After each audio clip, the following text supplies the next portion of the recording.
Let's pray, and then maybe we'll do a little fellowship time. You can shake some hands. I won't put a limit on the number of hands you can shake. Pastor Don does. I'll leave that to your discretion. Okay. So let's pray. Heavenly Father, we just thank you. Thank you for those who have come out tonight and who have committed this night in the middle of a busy season, a cold night, to come here and be with each one here and to learn. And God, so I just pray a special blessing on them and their families. God, I pray for all the teachers that are teaching tonight. And particularly, God, I pray that you would be with us as we tackle some pretty heavy stuff, God. And so be with us, give us ears to hear and minds to comprehend. God, I pray that I would speak with clarity, that my words would be intelligible tonight, God. I pray all this in your name. Amen. All right, so why don't you shake a few hands?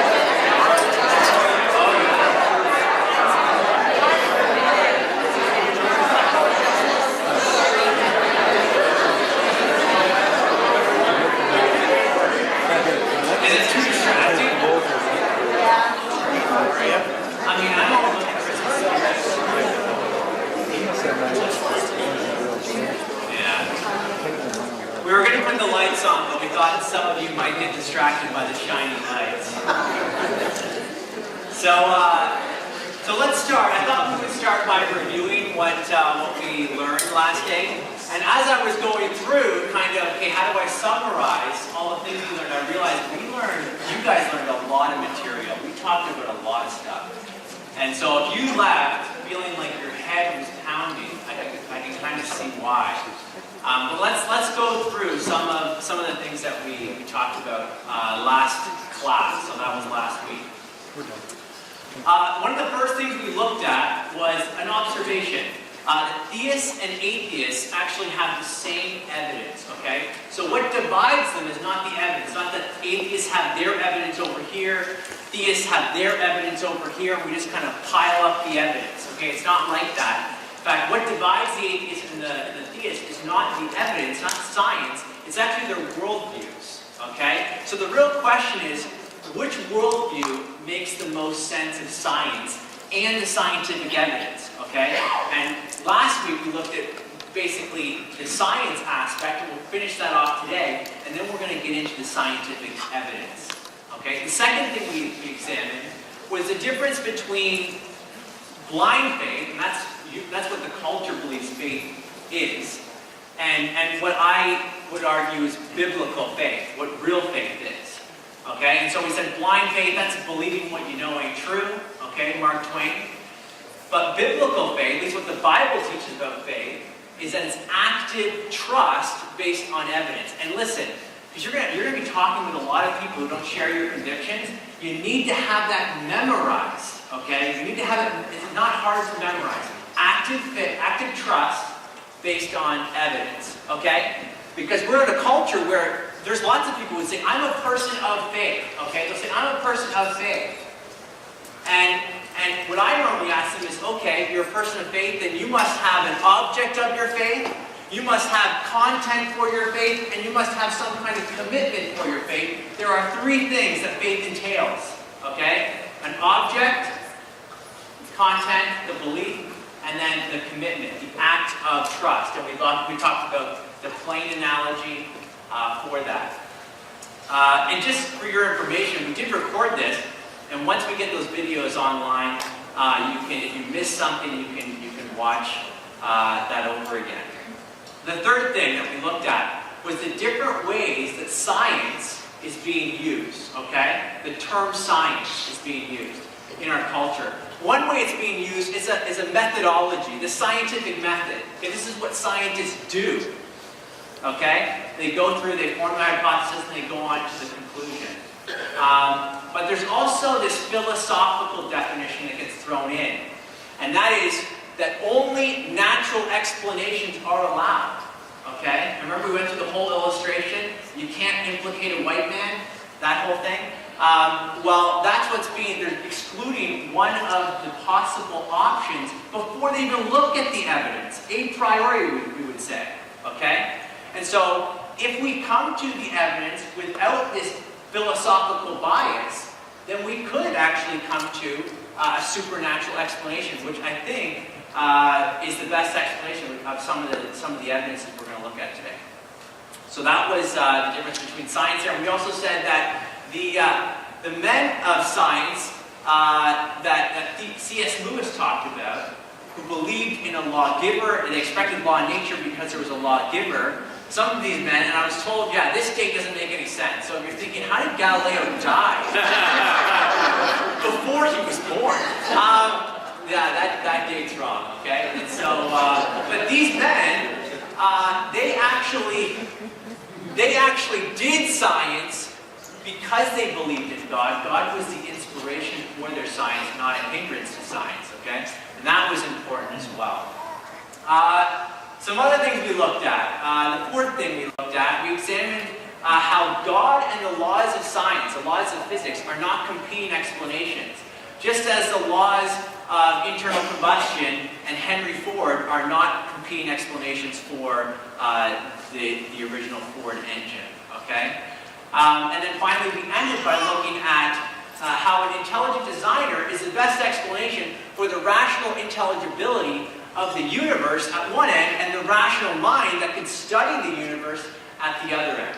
Okay, and what we're going to do now is I've got a couple more things to say about that before we start looking at some really cool evidence for God's existence. All right? Is that cool with you guys? Yes. Do you remember all that stuff from last day, or is this all just feels like it's new to you guys again? So Eugene Wigner, he's a Nobel laureate in physics. He says that the enormous usefulness of mathematics and the natural sciences is something bordering on the mysterious, and there is no rational explanation of it. It's an article of faith. And so what we're going to see is, as we look at what scientists are saying about science itself, is that faith actually, and I think that they're speaking more of a blind faith, it's actually tagged on to science. There's actually a faith that comes along with science. John Polkinghorne, he's a theoretical physicist at the University of Cambridge University. Very brilliant man. He says science does not explain the mathematical intelligibility of the physical world, for it is part of science's founding faith that this is so. So both of these scientists talk of faith that precedes science.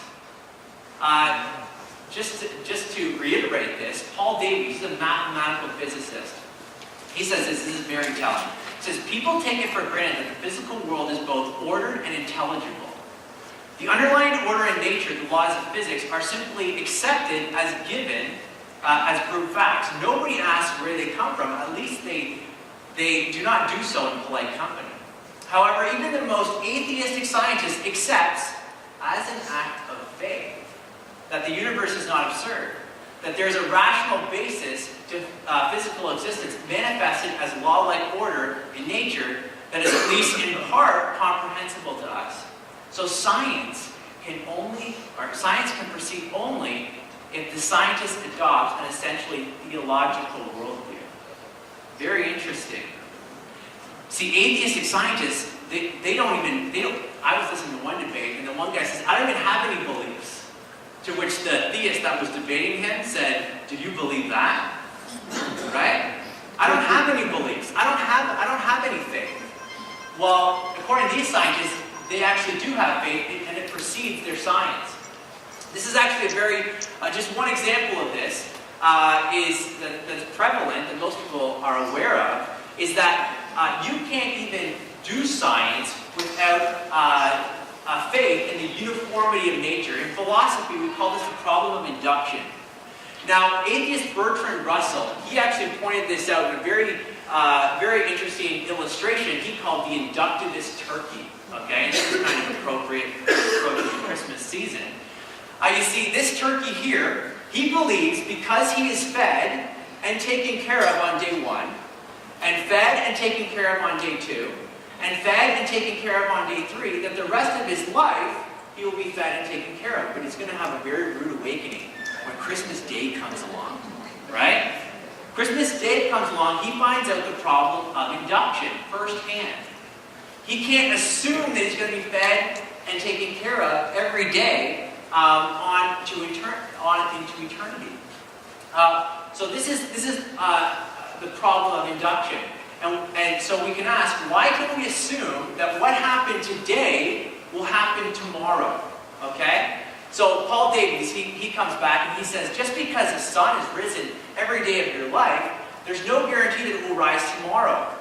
The belief that it will, that there are indeed dependable regularities of nature, is an act of faith, but one which is indispensable to the progress of science. So this article of faith is called the principle of uniformity of nature. The question is, which worldview makes sense of the principle of uniformity of nature?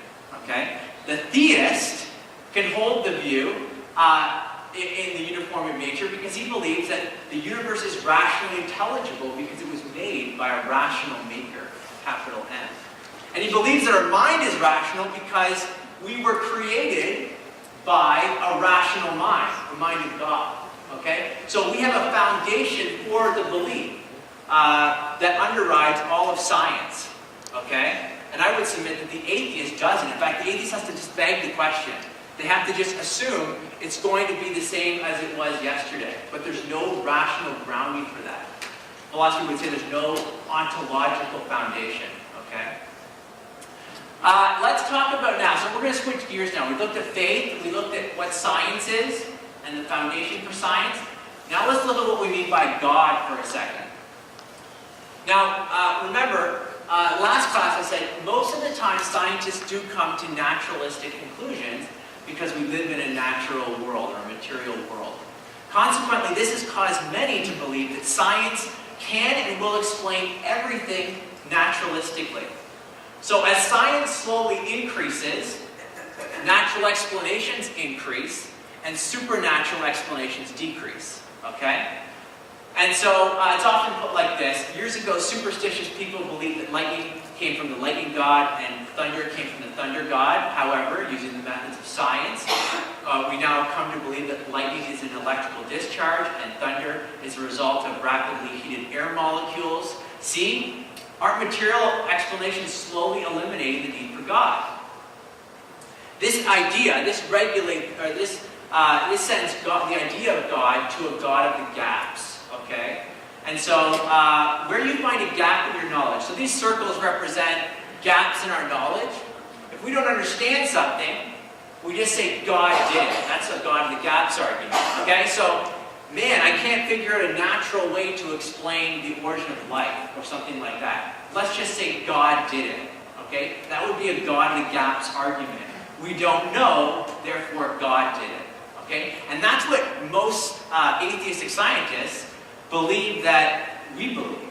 Okay? We just believe in a God of the gaps.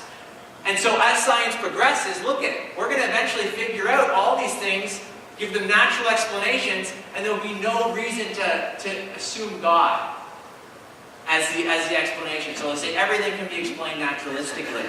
Okay, you guys understand what a God of the gaps argument is? Because this comes up all the time. You just believe in a God of the gaps. And that's actually what we don't believe. Okay? At least I don't, as someone who believes in intelligent design and God. And so what I like to show is there's positive reasons to believe in God. There are positive reasons for God's existence from science. So it's not a God of the gaps. It's not from what we don't know. It's not an argument from ignorance. It's an argument from what we do know. Okay? It's a positive argument. So let's start. You guys ready for this? This is where it gets fun. Okay? So let's start with evidence for the beginning of the universe. For centuries it was believed by most atheists that the universe was eternal and uncaused. Okay?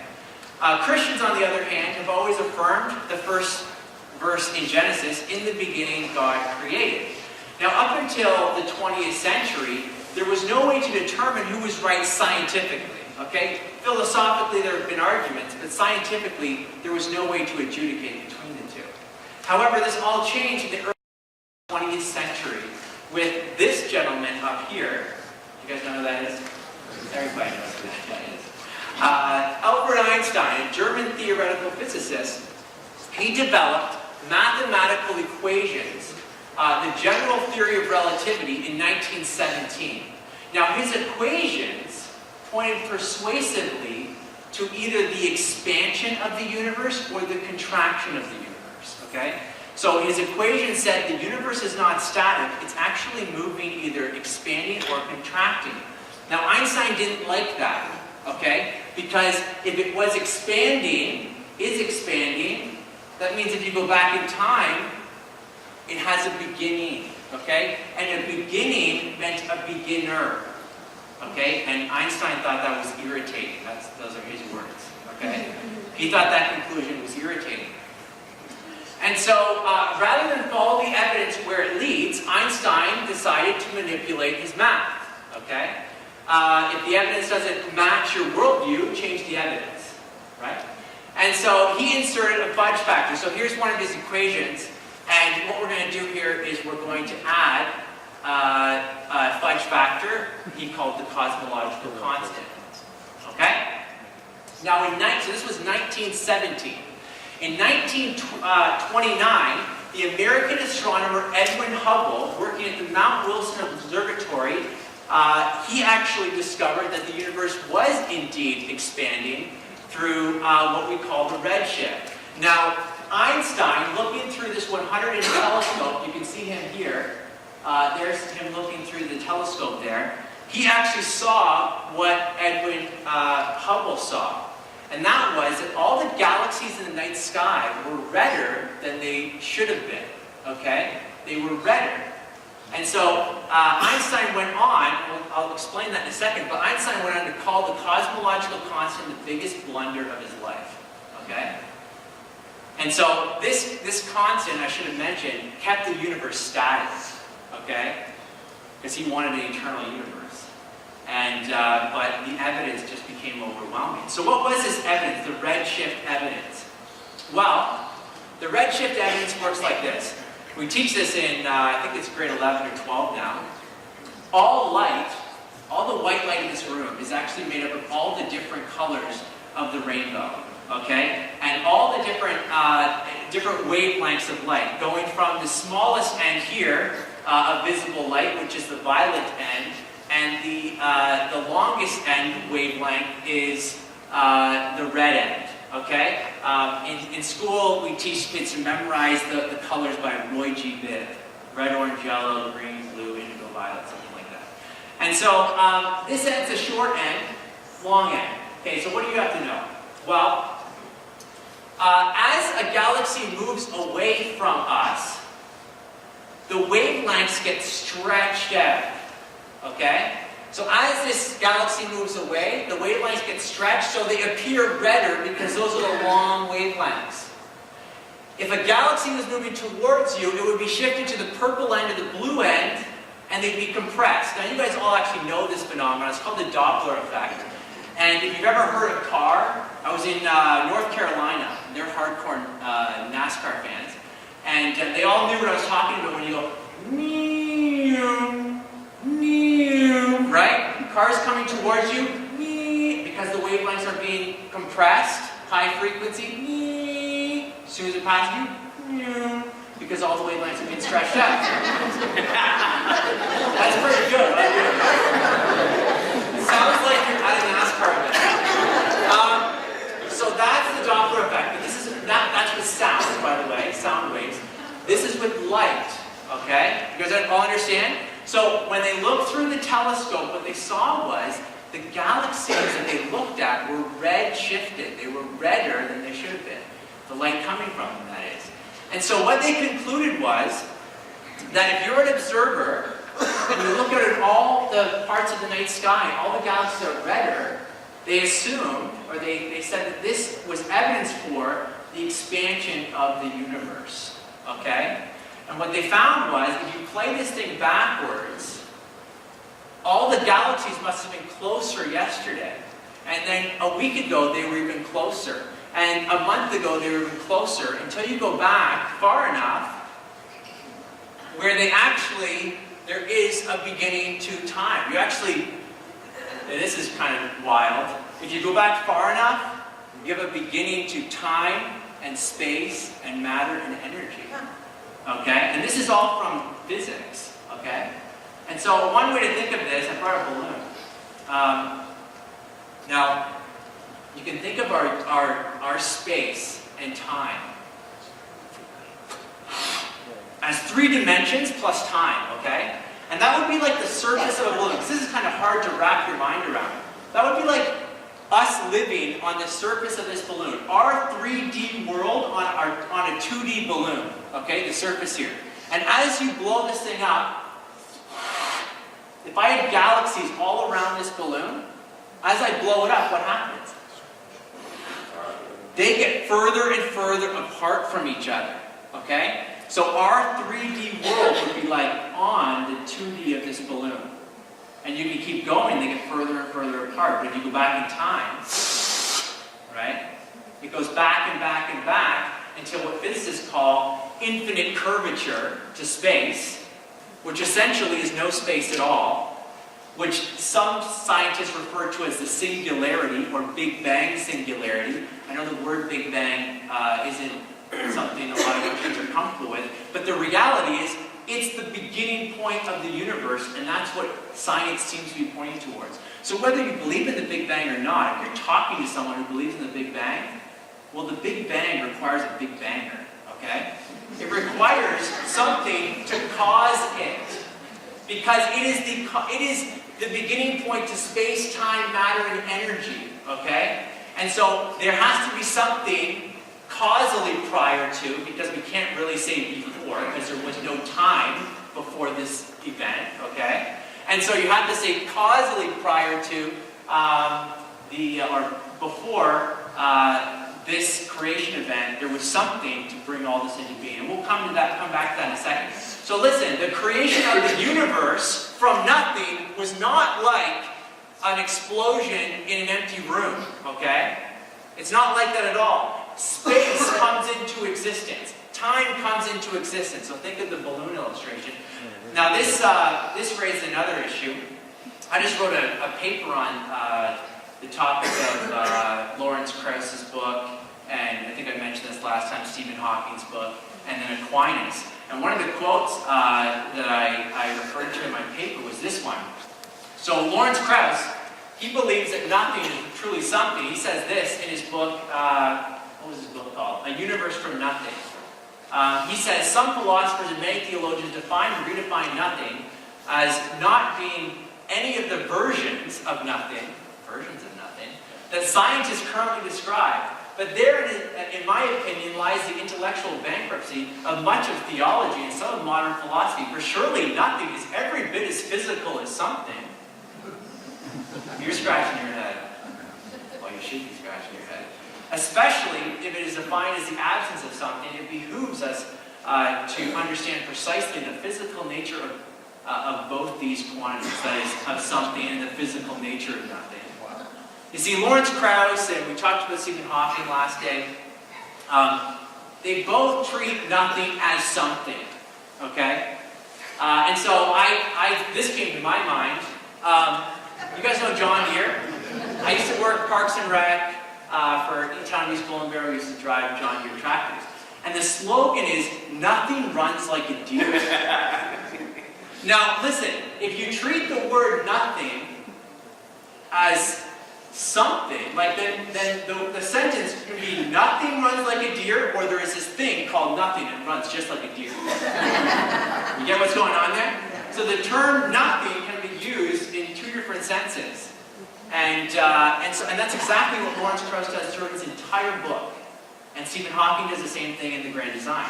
He treats nothing as something that's physical, and nothing is unstable. And he actually, most of the time, he's referring to a quantum vacuum, which we're going to come back to. And so, just because I wanted to prove this to you, I want to show you just a quick video of Richard Dawkins talking about nothing. Okay? When he's clearly talking about something. There's been a lot of talk about nothing recently. So I know, like, the way this is edited and the way the music in the background and stuff, it can make it it has more rhetorical force in my position. But just listen to what he's saying, okay? And I'll show some of this. Of course it's counterintuitive. You can get something from nothing. Of course common sense doesn't allow you to get something from nothing. That's why it's interesting. It's got to be interesting in order to give rise to the universe at all. Something pretty mysterious had to give rise to the origin of the universe.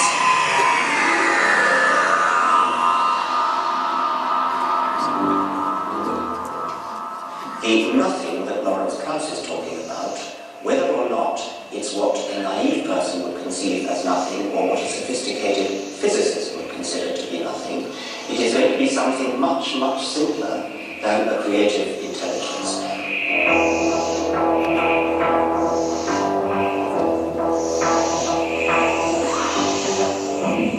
Something can't come from nothing. Something can come from nothing, and that's what physicists are now telling us. I've been accustomed to the idea that pushing back from biology into physics, you get back to a zone where we don't understand, and we get back to a zone where there's not nothing, but sort of a primeval simplicity. What I learned from your book, which I find stunningly exciting, is that it is literally nothing. It is literally nothing. It is literally nothing. Of course, common sense doesn't allow you to get something from nothing. That's why it's interesting. It's got to be interesting in order to give rise to the universe at all. Something pretty mysterious had to give rise to the origin of the universe. Something pretty mysterious had to give rise to the origin of the universe. Something pretty mysterious had to give rise to the origin of the universe. It is literally nothing. It is literally something nothing. You can dispute exactly what's meant by nothing, but whatever it is, it's very, very simple. And why is that funny? Well, I think it's a bit funny to be trying to define nothing.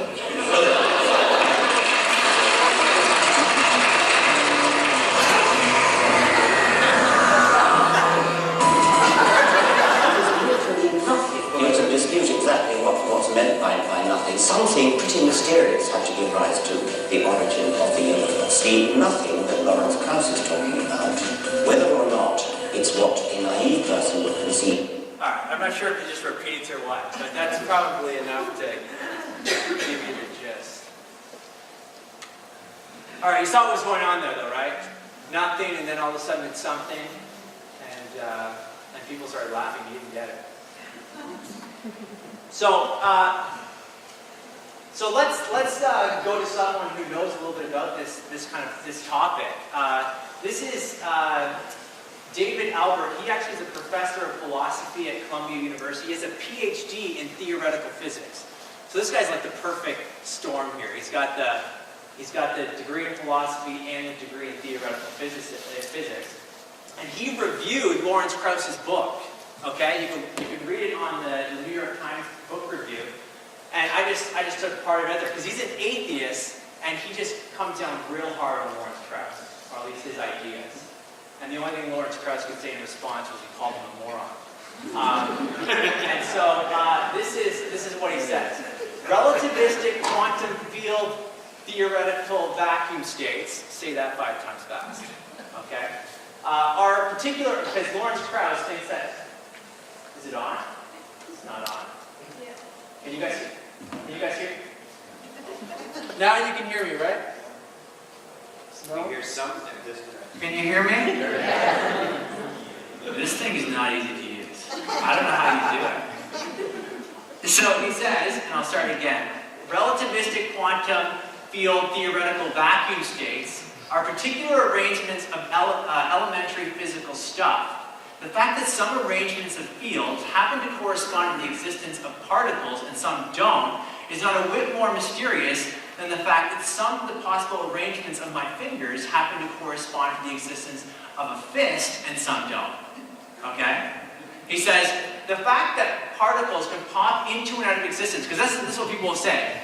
Well, the universe can come from nothing because in a vacuum, particles can pop into existence and out of existence. So surely, why can't the universe do the same thing?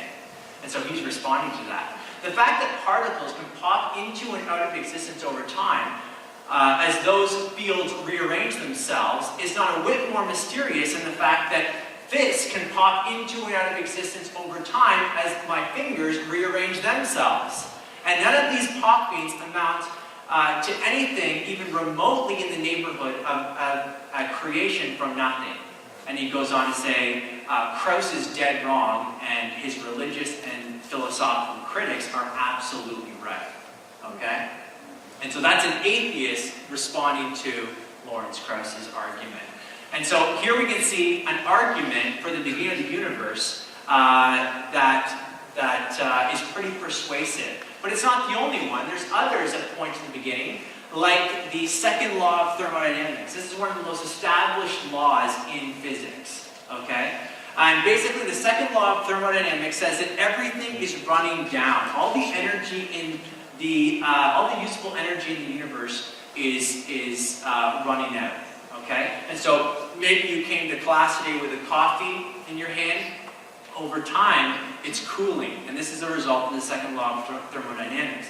When you woke up this morning, you probably looked at yourself in the mirror and said, that's the second law of thermodynamics. In fact, Robert Jastrow, he's a self-confessed agnostic. In his book, God and the Astronomers, he says, for the scientist who has lived by his faith in the power of reason, the story ends like a bad dream. He has scaled the mountains of ignorance. He's about to conquer the highest peak, and as he pulls himself over the final rock, he is greeted by a band of theologians who have been sitting there for centuries. Listen, it took to the 20th century to figure out the universe had a beginning from science. But thousands of years before, it was written in the book, the first verse, in the beginning God created, right? And so the theologians have known this for centuries. In fact, Arnold Penzias, he won a Nobel Prize for the cosmic microwave background radiation, which actually relates to the whole Big Bang thing.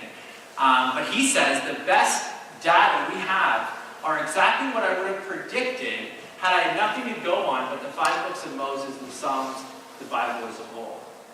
Okay, it's very interesting that he would have predicted that from the Bible, because a lot of scientists say the Bible doesn't make any predictions. But this Nobel Prize. Okay? So the second law affects all of us, including the universe.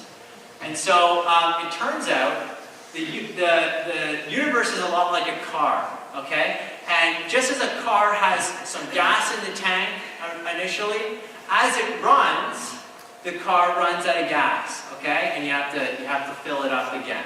And so the universe is just like that. It's running out of gas. But it's not like a car in another sense. It's not like a car in the sense that a car, you can always fill up with more gas, right? You can just go to the gas station and get more gas. But with the closed system of the universe, and physicists believe that the universe truly is a closed system, when it runs out of gas, it's done. Okay? There is no more energy. This has led many physicists to believe that the end of the universe will be the heat death. They call it the heat death. That is, all the molecular motion in the universe will cease. Okay? And so, I mean, don't be worried about that happening tomorrow. It's something like, do you guys know what a Google is? 10 to the 100th power, something like that number of years away. So, our sun will burn out before then, by the way. And so, we'll be long gone. And so, how do you explain that the universe still has energy in the tank? If we went outside right now and found a car running in the parking lot, okay, what would you conclude right away? Well, there's one thing you would know for certain. You would know that that car hadn't been running from eternity past, okay? Because if it had been running for eternity, it would have run out of gas by now. In fact, it would have run out of gas an eternity ago. Okay? So it would be out of gas. But the fact that there's gas still in the tank tells us the car has been only running for a finite amount of time. The fact that there is usable energy in our universe still says that it's only a finite age. It was filled with energy only a finite time ago. Okay, so it had a beginning. So the second law of thermodynamics and the redshift both point persuasively to a beginning. What I'd like to do now is look at I think, the most powerful evidence for designer, and that is the fine-tuning of the universe. In fact, the fine-tuning of the Earth, we're going to go to the solar system, the galaxies, the local group of galaxies, all the way up to the universe. But before I do that, I'm going to give you guys a break. So stretch your legs, I'm going to take a drink, and then we'll move forward here. And so when we look at the universe as a cause and the redshift, we see that as the effect, the cause of material had to be immaterial, the cause of space was spaceless, the cause of time is timeless, and you could also argue that it's changeless, enormously powerful to bring the universe into existence, and you could even argue that it was personal, that it is decided to create. It turns out the cause, when you study all the attributes of this cause, point persuasively to God's existence. I mean, it's no accident that we actually give these properties. These are the properties of God, okay? And so it's not a God of the galaxy, it's not special pleading. These are truly God's attributes. And so this seems to be pointing towards God. Now, there's a lot of physicists, there's a lot of philosophers who are upset with this conclusion. When the Big Bang was first proposed, Sir Arthur Eddington said, this is in Nature magazine, I should say journal. He said, philosophically, the notion of a beginning of the present order of nature is repugnant to me. This is a scientist saying it's repugnant to me. I should like to find a genuine loophole. Ladies and gentlemen, there's a scientific term for this response. It's called denial. Okay? Stephen Hawking, we've quoted him before. He says many people do not like the idea that time has a beginning, probably because it smacks of divine intervention. Okay? And in his book Grand Design, he tries to show that we don't need a designer, and he appeals to a multiverse to basically extend the universe into eternity again. And next class, we're going to look at some of these objections to some of the things I'm saying, and show that even a multiverse has a beginning, and that's what physics have discovered. And so, Father Frederick Copleston, a Jesuit Catholic priest, debated the existence of God with Bertrand Russell, and this was in 1948 on BBC Radio. You can go and read the transcript online. In the debate, the discussion of why there's something rather than nothing came up, okay? And he didn't appeal like Dawkins does to nothing really being something. What Bertrand Russell said was, I should say that the universe is just there and that's all. He just said it's just there and that's all. But that's not a scientific response. Just to say it's just a brute fact and I don't have to explain it. And yet this is the same guy who was in an interview. He said, he was asked, if you are wrong, Bertrand Russell, and you one day, you die and you stand before God, the creator of the universe, what will you say? What will you say to God? And Bertrand Russell responded, he says, sir, why did you not give me better evidence? This is the guy who dismissed the origin of the universe by just saying the universe is just there and that's all. And so I think this is just powerful evidence that this is not an evidence issue for a lot of people. It's a heart issue, right?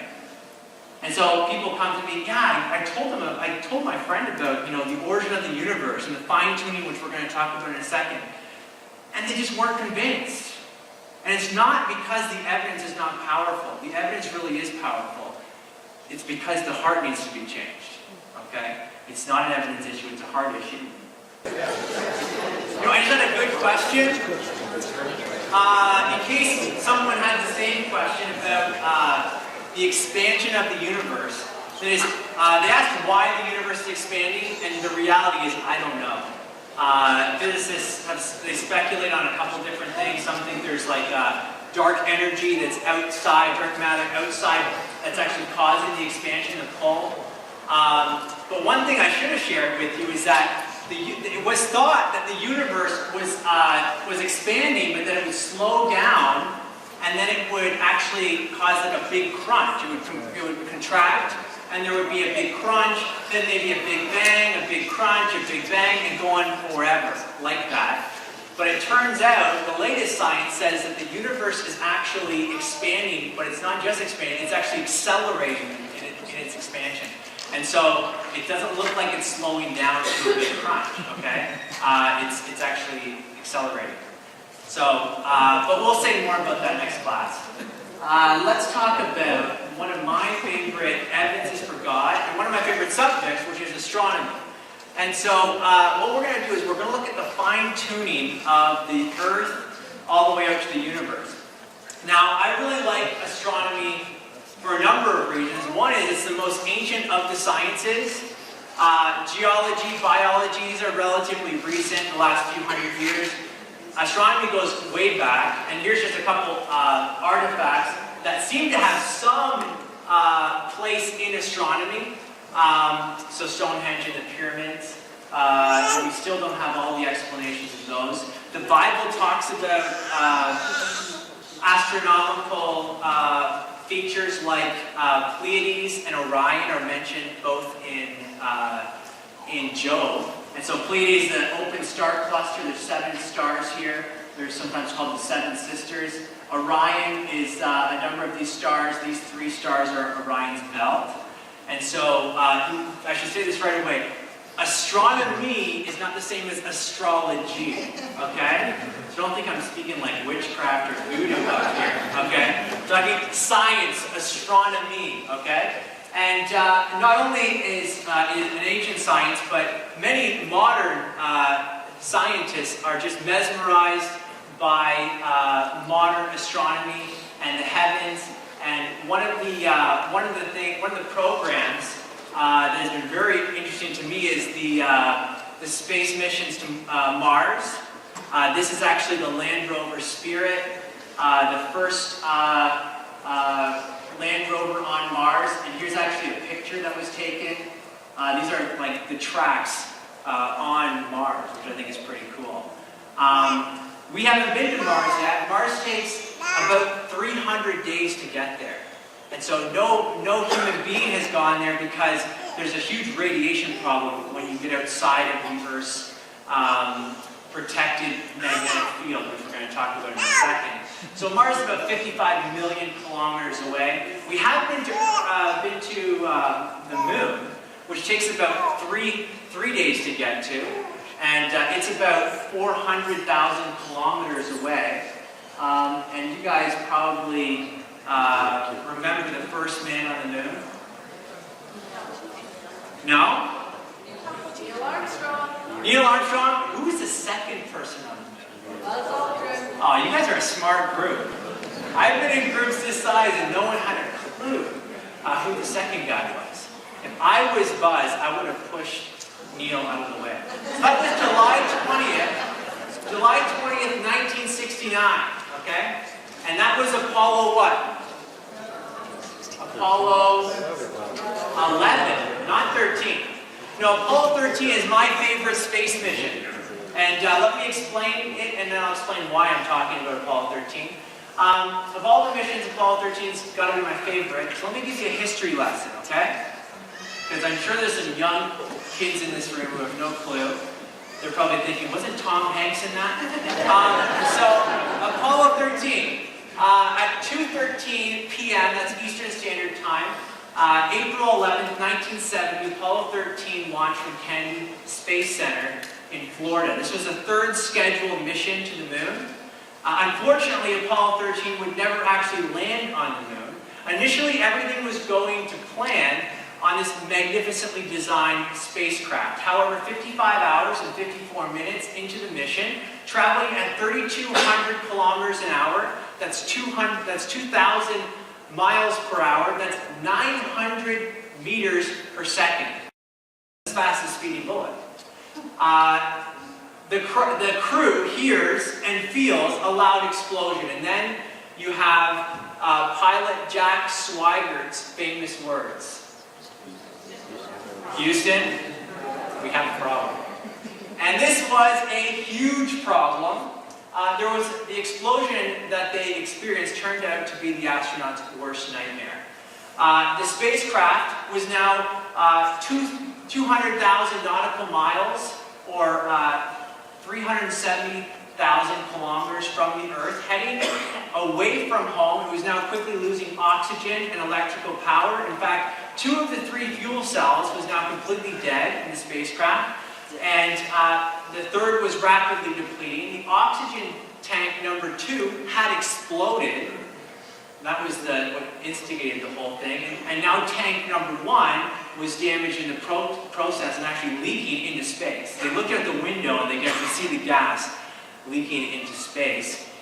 Apollo 13 now had a new mission: keep the 3 astronauts alive and bring them home safely. And that they did, despite limited power, loss of cabin heat, shortage of drinkable water. There was only enough for 175 milliliters per day. And they had to actually jury-rig a carbon dioxide removal system. The crew returned safely home on April 17th, and the mission was termed a successful failure. Okay? A successful failure. So why am I talking about Apollo 13? Well, it turns out Apollo 13, the crew survived against all odds through lethal conditions. And we too survived against all odds in the lethal conditions of space here on Earth. The Apollo 13 spacecraft, like the Earth and the universe, was designed to maintain life in a very hostile environment of space. And it turns out so is our Earth. Our Earth seems to be balanced on a razor's edge. You can think of it like a tightrope stretched across 2 skyscrapers. Now, we've already kind of talked about the tightrope walker in the first thing, so I don't know how this made its way in too. But if you were to step on either side, those literally do not support life, right? Those are non-life-supporting conditions on either side of the tightrope.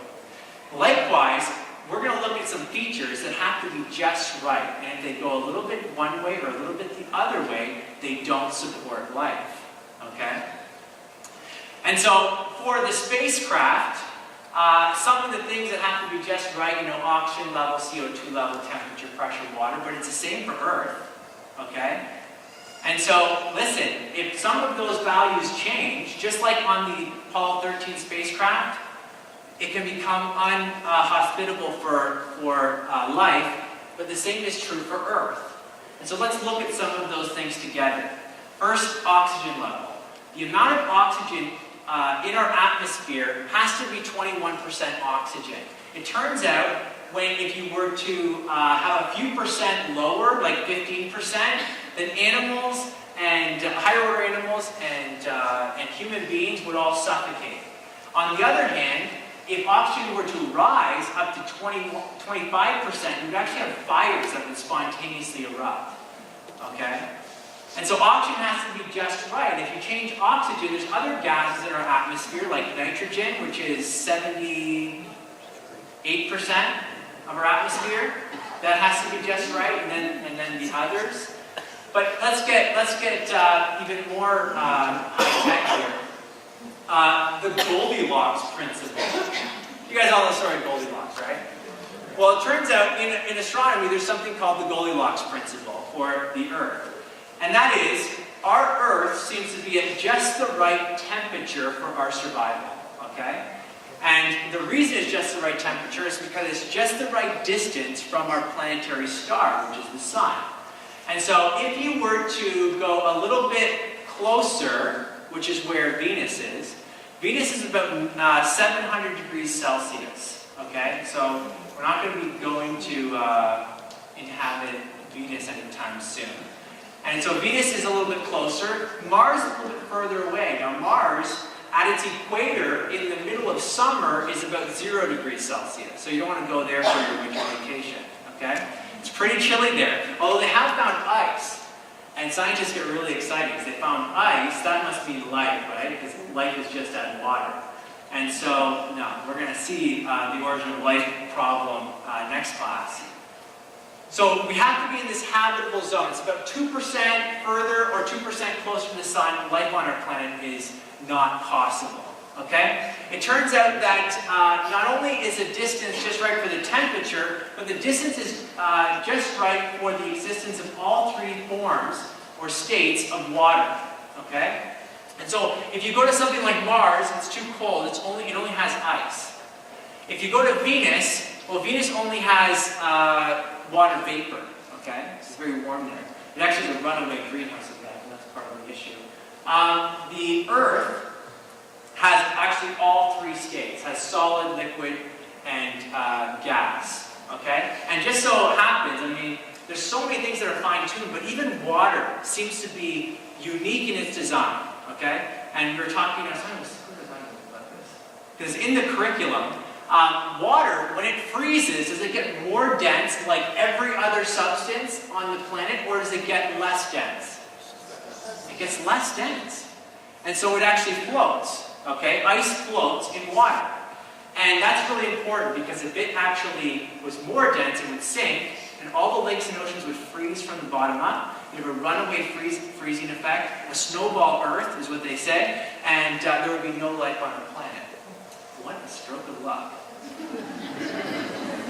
Let's look at some other factors, like the size of the Earth. Turns out the size of the Earth is just right for our survival. If it was too big, you'd have something like, now Venus is about the same size as our Earth, but you'd have something like a runaway greenhouse effect because you'd be pulling in more atmosphere because you have more gravitational field. Okay? On the other hand, if you have a smaller Earth, but half as small, you have basically like the moon has no atmosphere, that would be like Earth, no atmosphere. And so you have a serious problem if you have no atmosphere. It turns out the size of the Earth is just right for our survival as well. But you guys are not impressed with any of this stuff so far. So let's talk about the tilt of the Earth. It turns out the tilt of the Earth is just right for our survival. If the Earth wasn't tilted, then the equator would become cooked. Like we're talking, it's already pretty hot there, but it would be really hot. The poles would become absolutely freezing, okay? And so what we do is, somebody did this, turned the Earth to 23.5 degrees, okay? And because of this tilt and the rotation, you get all 4 seasons, okay?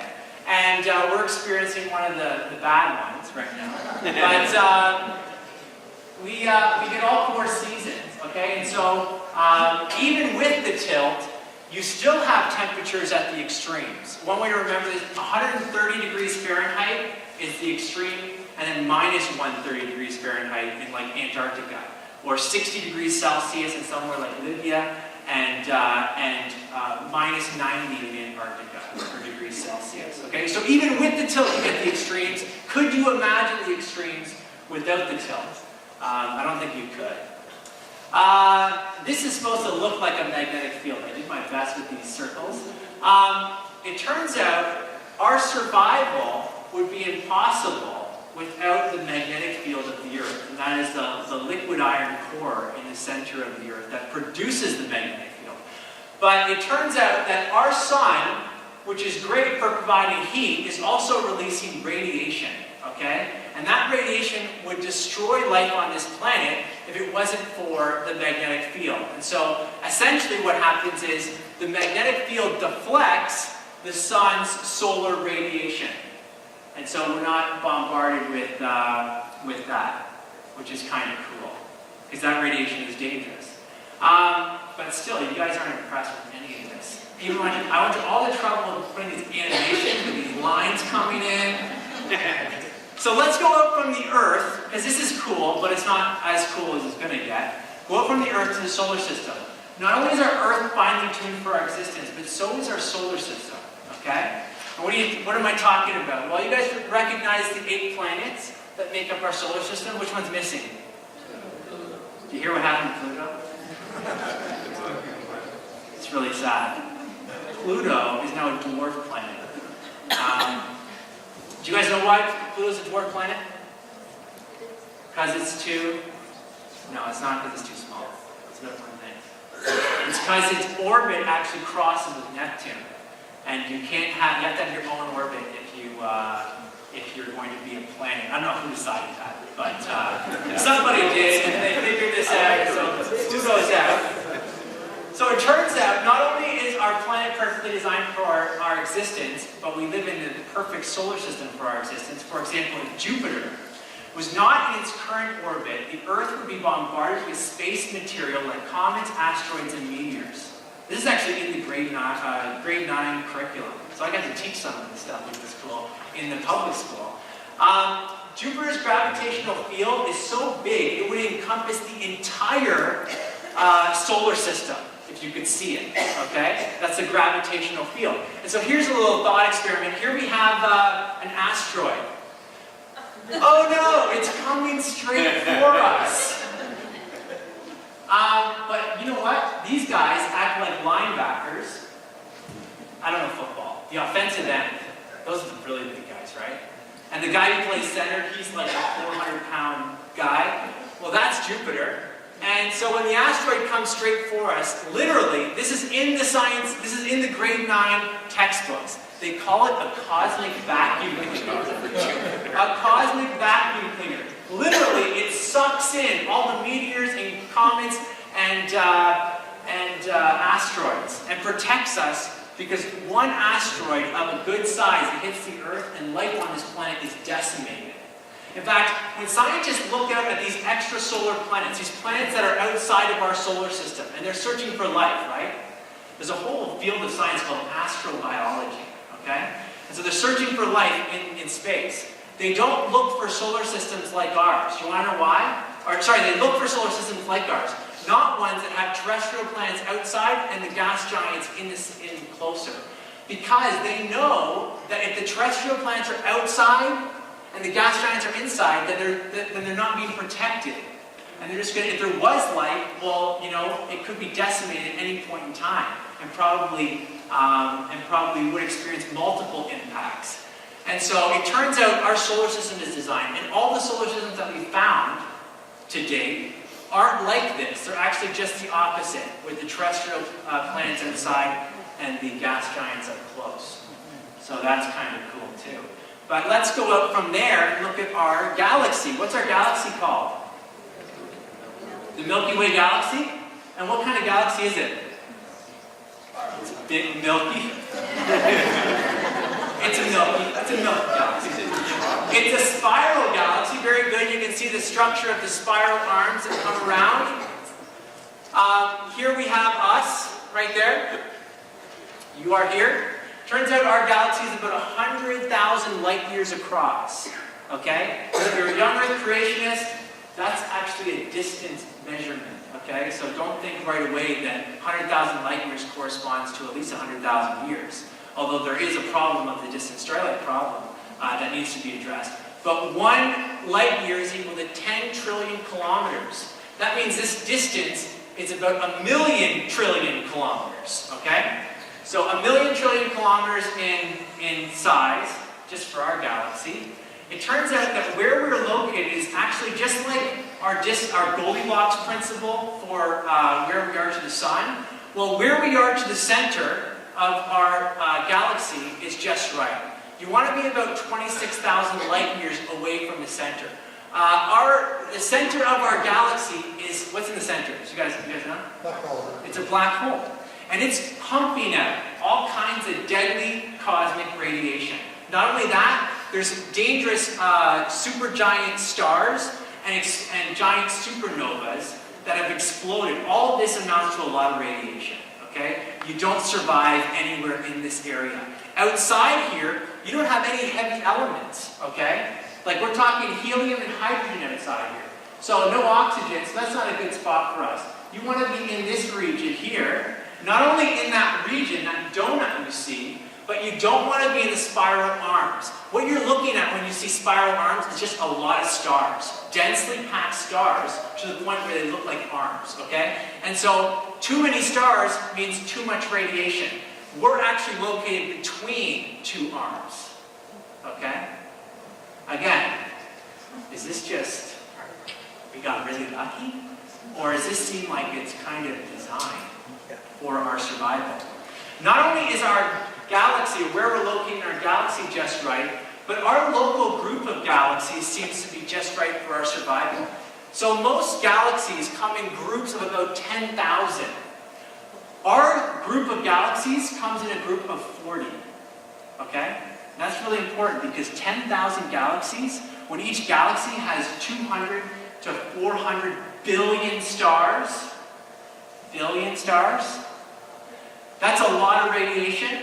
And so what you have here is our local group is what it's called. The nearest galaxy is medium size, which is good for our survival because if it was one of the giants, we have an issue with radiation. This is Andromeda. Here's us, the Milky Way. And these guys are all just dwarf galaxies, okay? Cute little dwarf galaxies. So even our local group seems to be designed, but forget everything I just told you. You're thinking, already done. What has this guy been talking about? Forget it all, because what I'm about to show you is going to knock you off of your seat. What scientists have found in the last 50 years is that there are a number, some say between 25 and 50, constants and quantities in nature from physics that seem to point to design, okay? And let me just show you what they're saying, what some of the scientists are saying about these things, and I'm going to show you two of them, okay? One is an initial condition for our survival, and one is one of the constants, okay? And then I think we'll have no time for questions, which is perfect. So, Stephen Hawking says about these quantities, he says, the laws of science as we at present contain many fundamental numbers like the size of the electric charge of an electron and the ratios of the masses of proton and the electron. The remarkable fact is that the values of these numbers seem to have been very finely adjusted to make possible the development of life. Fred Hoyle, he actually fought real hard against the Big Bang idea at the beginning because of its theological implications, came up with the steady state theory, which has been rejected. But he says a common sense interpretation of the facts suggests that a super intellect has monkeyed with physics. I don't know how the monkeys get into all these debates, but monkeyed with physics as well as with chemistry and biology, and that there are no blind forces worth speaking about in nature. The numbers one calculates from the facts seems to me so overwhelming as to put this conclusion beyond question.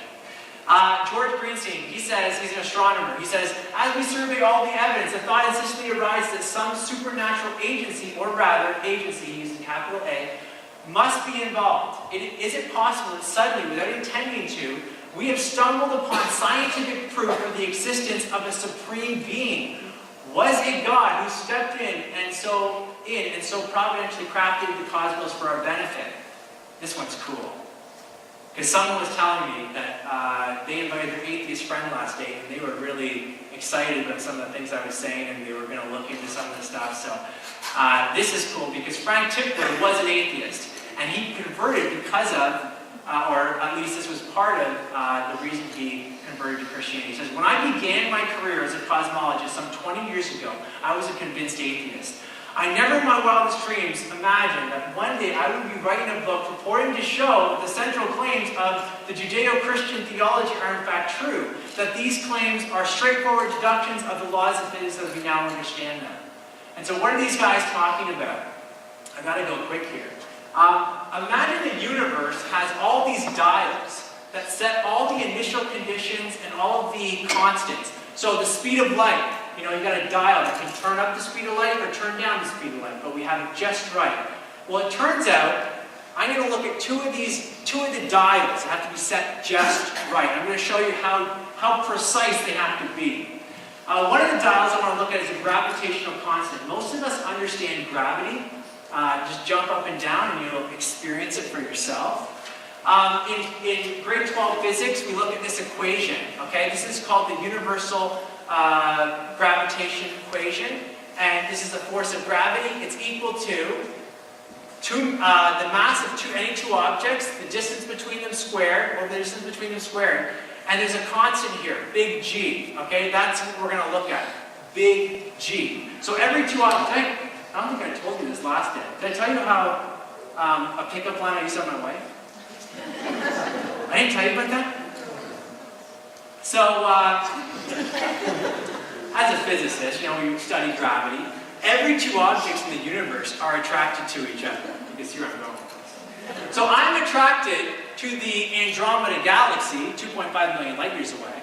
And it's attracted to me. This force of attraction is not super strong. It's not pulling me off the Earth. Just as I'm attracted to the Earth is attracted to me. And this equation says so. So, I go up to my soon-to-be wife. Don't really know her very well. And I said, did you know that you're attracted to me?